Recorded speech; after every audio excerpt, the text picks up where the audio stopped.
Hello student, आज हम लोग देखेंगे टेंस। ठीक है, तो टेंस का फुल इंफॉर्मेशन इस वीडियो में नहीं, आपको पार्ट वन पार्ट टू तरीके से आएगा। और इसको बढ़िया तरीके से अगर आप बने रहेंगे, हर पार्ट को अगर देखते हैं तो आपके लिए यह जो टेंस का जो टॉपिक है बहुत ही आसान हो जाने वाली है। ठीक है, तो चलिए स्टार्ट करते हैं। सबसे पहले क्या है कि टेंस होता क्या है।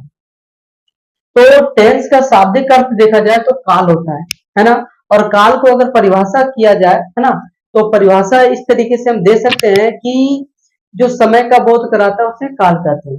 ठीक है, तो चलिए ग्रामेटिकल तरीके से हम टेंस का डेफिनेशन जानते हैं, इंग्लिश टू हिंदी। तो सबसे पहले लिखा है कि a tense is a form of the verb that allow you to express time, है ना। इसका हिंदी निकल के आता है कि टेंस एक, है ना, टेंस एक वर्ब का भाग है जिसको a tense is form of verb, है ना। ये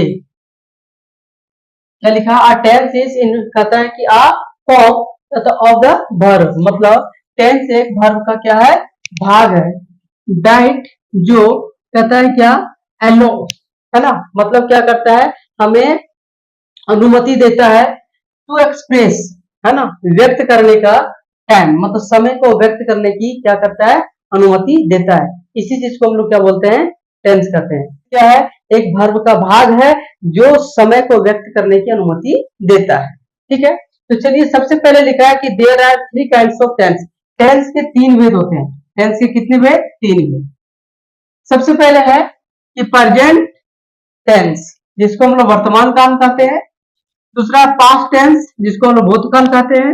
और तीसरा आपका फ्यूचर टेंस, जिसको आप लोग भविष्य काल कहते हैं। ठीक है ना। तो देखिए, ये तीनों टेंस का चार भेद होता है। चार भेद प्रेजेंट का, चार भेद पास्ट का और चार भेद फ्यूचर का। तो सबसे पहले इसमें है, एक नंबर में आता है वो क्या, इंडेफिनिट। दूसरा नंबर में आता है कंटिन्यूअस, और तीसरा नंबर में आता है परफेक्ट, और चौथा नंबर में आता है परफेक्ट कंटिन्यूअस। ठीक है, तो चलिए स्टार्ट करते हैं कि देखिए यहाँ क्या लिखा है। सबसे पहले कि प्रेजेंट इंडेफिनिट टेंस, है ना। प्रेजेंट इंडेफिनिट टेंस क्या होता है, तो सबसे पहले इसमें आपको ज्यादा से ज्यादा फोकस ये करना है पहचान। ठीक है, तो पहचान में क्या है कि ता हूं, टी हूं, ते है, ता है, ती है, ते हो, इस तरीके से ये और भी जुड़ता है।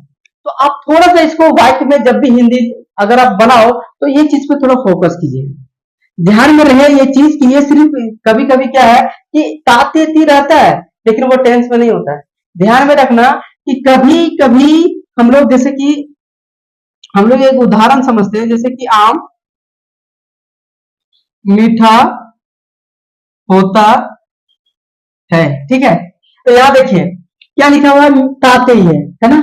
ताते थी, यहाँ भी देखिए आम मीठा होता है। तो देखिए यहाँ ताती है, तो ये टेंस के अंतर्गत नहीं, यह एक सिंपल सेंटेंस है ना। तो इसको हम कभी भी टेंस में नहीं कर सकते हैं। तो टेंस में पहचानने के लिए ध्यान में रहे कि आपको वर्ब में, वर्ब का जो वर्ड होता है, जैसे कि क्या क्या होता है देखिए, जैसे कि पहला लिख सकते हैं पढ़ना, लिखना, है ना, कहना, बोलना, रोना, धोना, चलना, फिरना, ये सारा दौड़ना, ये सब क्या है, ये सारा क्या है, वर्ब का शब्द है। ये वर्ब का शब्द में देखिए, ये वर्ब का शब्द है, जैसे पढ़ना हो गया, लिखना हो गया, कहना हो गया, बोलना, ये वर्ब का शब्द है। अब क्या है कि ये ना हट जाता है, इस तरीके से ये ना हटा करके वहां पर ता लिखा रहेगा या ती रहेगा या फिर ते।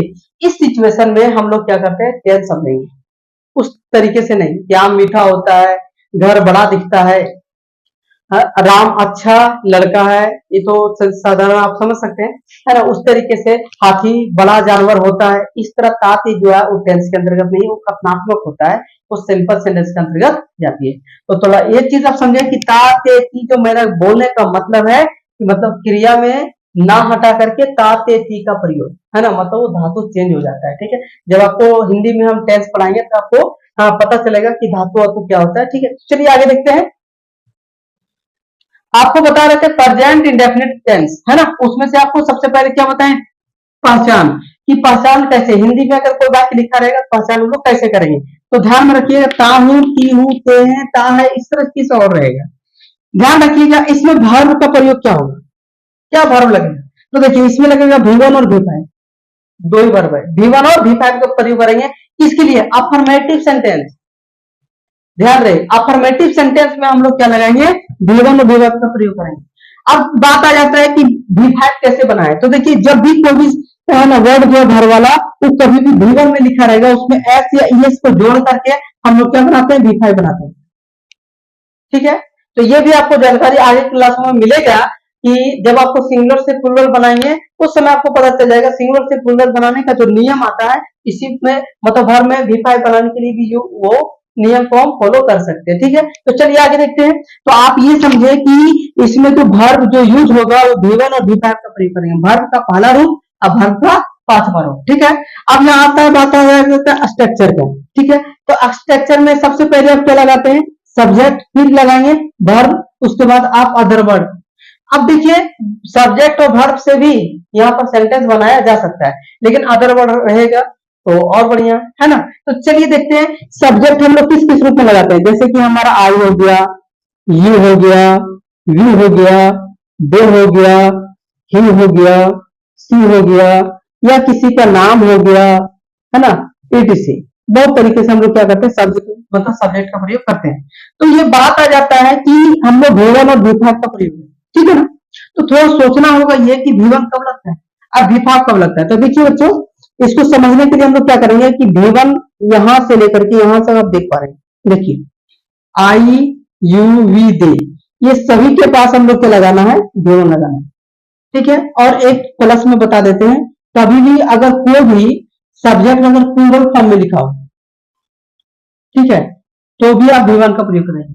ठीक है, अगर देखिए ही सी इट है ना, ही सी इट या किसी का नाम हो, है ना, किसी का नाम हो प्लस में सिंगुलर सब्जेक्ट हो, सिंगुलर है ना, सिंगुलर सब्जेक्ट हो, तो आप ध्यान में रखिएगा आपको हमेशा क्या लगना है, V5 लगाना है। ठीक है, तो आप ये समझे कि आई यू वी दे है ना, V1 लगाते हैं। उसके साथ साथ जब हमारा सब्जेक्ट क्या होता है, प्लूरल फॉर्म में होता है, उस समय भी हम लोग क्या लगाते हैं, V1 का प्रयोग करते हैं। V5 का प्रयोग ही सी इट या किसी का नाम या सिंगुलर है ना, सिंगुलर नाउन में अगर कोई भी सब्जेक्ट बनाओ तो आप किसका प्रयोग करेंगे, V5 का प्रयोग करते हैं। तो चलिए ये चीज आपको क्लियर हो गया है। जो आज की वीडियो में हमने क्या सीखा, टेंस का डेफिनेशन हिंदी टू इंग्लिश, और टेंस के वेज जो तीन होता है, प्रेजेंट, पास्ट और फ्यूचर, इसमें चार चीज जुड़ता है, इंडेफिनिट, कंटीन्यूअस, परफेक्ट और परफेक्ट कंटीन्यूअस। ये चीज आप जाने। अब थोड़ा सा ध्यान में रखना है कि प्रेजेंट इंडेफिनिट टेंस जो होता है उसका पहचान क्या है ना, और इसमें कौन सा वर्ब का यूज होता है। तो आप बता दिए V1 और V5 का प्रयोग होता है, और V1 से V5 बनाने का नियम बता दिए। अब आपको स्ट्रक्चर भी बता दिए। अब यहां तक आपको समझ में आ गया हो तो अगले वीडियो जब आएगी इसका संपूर्ण सेंटेंस, प्रेजेंट इंडेफिनिट का, affirmative sentence, negative sentence, interrogative sentence, सारा इसी के अगले वीडियो में हम लोग कवर करेंगे, फिर आगे देखेंगे। तो देखने के लिए आप लोग का बहुत बहुत धन्यवाद। इसी तरीके से वीडियो पर हमेशा बने रहिए और अपने ज्ञान को बढ़ाइए, है ना, चाहे इंग्लिश हो, चाहे हिंदी हो, चाहे साइंस हो, चाहे सोशल साइंस हो, सारा वीडियो आपको इस चैनल में सारा चीज को प्रोवाइड करवा दी जाएगी। तो चलिए अगर ये वीडियो आपको अच्छा लगा तो जरूर लाइक एंड सब्सक्राइब जरूर करें। धन्यवाद।